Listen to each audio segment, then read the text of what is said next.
அந்த இடத்துல அந்த உஷ்ணம் அதிகரிக்கிறதுனால அந்த இடத்துல பைல்ஸ் உருவாகிறதுக்கான காரணம் அதிகமாக இருக்கு. இந்த அரிசி வந்து பாரம்பரிய அரிசி. கொஞ்சம் மோட்டோவாக தான் இருக்கும். மோட்டோ அப்படின்னா கொஞ்சம் பெருசாக இருக்கும். பெஸ்ட் ரிசல்ட் ஒரு 3 to 5 நாளுக்குள்ளே நீங்கள் பார்க்கலாம். அந்த அளவுக்கு ரிசல்ட் கிடைக்கக்கூடிய ஒரு அற்புதமான டயட்டு. அனைவருக்கும் வணக்கம். நான் உங்கள் ஹீரல் சக்திவேல் யுவராஜ் பேசுகிறேன். இந்த வீடியோ பதிவு எதுக்காகன்னு பார்த்தீங்கன்னா பைல்ஸ் சம்மந்தமாக பார்க்கறதுக்கு தான். இப்போ பைல்ஸ் ஏன் வருது அப்படின்னு பார்த்தீங்கன்னா ஒரு 4-5 காரணங்கள் எடுத்துக்கலாம். அதிகமாக புகைப்பிடித்தல், அடுத்தது வந்து பார்த்திங்கன்னா கடுமையான மன உளைச்சலில் குறிப்பாக வந்து பார்த்திங்கன்னா அதிகப்படியான கோபம், அது மட்டும் இல்லாமல் கோபத்தை உள்ளடக்கிறது. இது 2 கான்செப்ட் வச்சுக்கலாம்.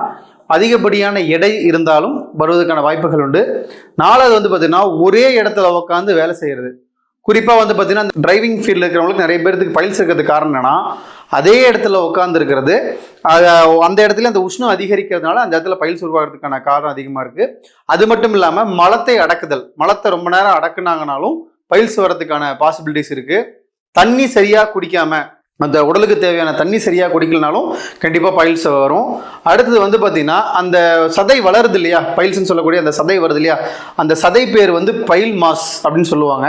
இந்த மூலத்திலே வந்து 4 ஸ்டேஜ் இருக்குது. ஸ்டேஜ் 1 என்ன அப்படின்னு பார்த்தீங்கன்னா மலம் போகும்போது ரத்தம் மட்டும் வரும், அவ்வளோதான். ஸ்டேஜ் 2 என்னன்னு பார்த்தீங்கன்னா மலம் கழிக்கும் போது பைல் மாஸ் வெளியே வரும், அதாவது இந்த மூலங்கிறது வெளியே வரும். மோஷன் போய் முடிச்சதுக்கப்புறம் அதுவே ஆட்டோமேட்டிக்காக உள்ளே போயிடும். ஸ்டேஜ் 3ங்கிறது என்னன்னு பார்த்தீங்கன்னா மலம் கழிக்கும் போது பைல் மாஸ் வந்து வெளியே வரும், நம்ம கையை வச்சு தள்ளினா தான், விரலை வச்சு தள்ளினா தான் உள்ளே போகும். ஸ்டேஜ் 4 அப்படிங்கிறது வந்து பார்த்தீங்கன்னா பைல் மாஸ் எப்பவுமே வெளியவே தான் இருக்கும். ஸோ இதுதான் வந்து பைல்ஸ் இருக்கக்கூடிய ஸ்டேஜஸ்.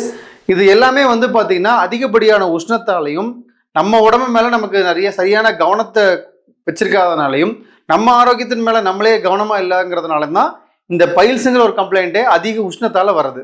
பைல்ஸுக்கான டயட்டை பார்த்துடலாம். இப்போ காலையில் எழுந்திரிச்சோன்னே என்ன பண்ணணும் அப்படின்னா வெள்ளை பூசணிக்காய் இருக்கு இல்லைங்களா, வெண்பூசணி, நீர் பூசணிம்பாங்க. ஸோ அந்த நீர் பூசணியை எடுத்துகிட்டு வந்து ஒரே ஒரு பீஸ் மட்டும் கட் பண்ணி மிக்சியில் போட்டு அரைச்சி ஜூஸ் எடுத்து நாட்டு சக்கரை போட்டு காலைல வெறும் வயிற்றில் குடித்தோம் அப்படின்னா உடல் சூடு நல்லாவே குறையும்.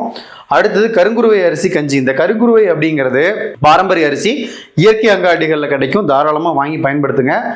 கஞ்சி வந்து அரிசி நல்லா வறுத்துட்டு மிக்சியில் போட்டு அரைச்சி பவுட்ரு பண்ணி வேணுங்கிற அளவுக்கு தண்ணி ஊற்றி வேணுங்கிற அளவுக்கு அந்த பவுடரை போட்டு கெட்டியாக கஞ்சி மாதிரி வச்சு நீர் காய்கறி பொரியல் நிறையா சேர்த்து சாப்பிடணும். உஷ்ணம் அதிகரிக்கிறதுனால நீர் காய்கறிகள் சேர்த்துறது பெஸ்ட்டு. அடுத்தது வந்து பார்த்தீங்கன்னா மதியம் கருடன் சம்பா அரிசி தான் பெஸ்ட் அரிசி. இந்த அரிசி வந்து பாரம்பரிய அரிசி. அரிசி வந்து கொஞ்சம் மோட்டோவாக தான் இருக்கும். மோட்டோ அப்படின்னா கொஞ்சம் பெருசாக இருக்கும்.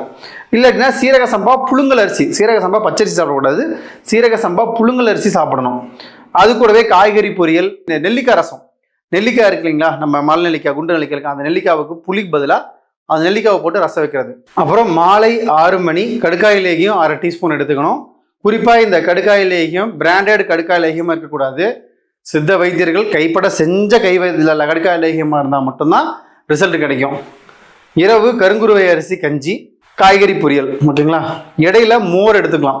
வெண்ணெய் எடுத்த மோர். தயிர் சாப்பிட்றத விட, தயிர் சாப்பிட்டா உடம்பு சூடு தான் அதிகமாகும். வெண்ணெய் எடுத்த மோர், அதாவது தயிர்லேருந்து அந்த வெண்ணெயை எடுத்துட்டா தான் அதுக்கு பேர் மோரே. அந்த மோர் அதிகமாக குடிக்கிறது பைல்ஸ் பேஷண்ட்டுக்கு வந்து ரொம்ப ஹெல்ப்ஃபுல்லாக இருக்கும். அடுத்தது தவிர்க்க வேண்டியவை வந்து பார்த்தீங்கன்னா பால், டீ, காஃபி, தயிர், இட்லி, தோசை, சப்பாத்தி, பூரி, இந்த ஐட்டங்கள் எல்லாமே தவிர்க்கணும். துவரம்பருப்பு, பருப்பு வகைகள், ஏன்னா இதெல்லாம் வந்து பார்த்தீங்கன்னா உடலை உஷ்ணத்தை அதிகப்படுத்தக்கூடியது. ஏற்கனவே இதெல்லாம் உடல் உஷ்ணம் அதிகமாக இருக்கிறதுனால உடல் உஷ்ணம் அதிகமாக இருக்கக்கூடிய எந்த உணவுப் பொருளையும் நம்ம சாப்பிடவே கூடாது. முதல்ல புளி கண்டிப்பாக சேர்த்தவே கூடாது. அசைவம், முட்டை தொடவே கூடாது. ஃபாஸ்ட் ஃபுட்டு, பேக்கரி ஐட்டம்ஸ் இதெல்லாம் கம்பல்சரி சாப்பிடவே கூடாது. ஸோ இதை மட்டும் ஃபாலோ பண்ணினாலே போதும். பெஸ்ட் ரிசல்ட்டு ஒரு 3 to 5 நாளுக்குள்ளே நீங்கள் பார்க்கலாம். அந்த அளவுக்கு ரிசல்ட் கிடைக்கக்கூடிய ஒரு அற்புதமான டயட்டு.